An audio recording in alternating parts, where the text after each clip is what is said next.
যারা মুখলিস, যারা কাজে কর্মে ইবাদতে একনিষ্ঠভাবে আল্লাহর সন্তুষ্টি চায়, তাদের ব্যাপারে বলেছেন তুবা লিল মুখলিসিনা।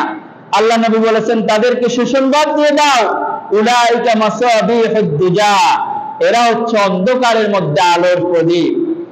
তাতাজাল্লা আনহুম কুল্লু ফিতনাতিন যুলমা, এদেরকে কোন প্রকার ফিতনা, দুনিয়ার কোন প্রকার ফিতনা এদেরকে ফাঁকদাও করতে পারবে না, বরং এদের মাধ্যমে আল্লাহ রাব্বুল আলামিন সকল ফিতনাকে দূরীভূত করবেন। সুবহানাল্লাহ। যারা মুখলিস, যারা কেবলমাত্র আল্লাহর জন্য ইবাদত করে, আল্লাহর জন্য দান সদকা করে, আল্লাহর জন্য প্রত্যেকটা ক্ষেত্রে ইবাদত করবে, আল্লাহ রাব্বুল আলামিনের রাসূল বলেছেন এরাই হচ্ছে অন্ধকারের মধ্যে প্রদীপের মতো, আলোর মতো। এদেরকে কখনো দমিয়ে রাখা যাবে না, কারণ এদের উদ্দেশ্যটা এক, সেটা হচ্ছে মহান রবের জন্য যা কিছু করবো, মহান রবের জন্য যা কিছু ছেড়ে দিব, যা থেকে বিরত থাকবো, সেটাও কার জন্য? আল্লাহর জন্য। আল্লাহ রাব্বুল আলামিন আমাদের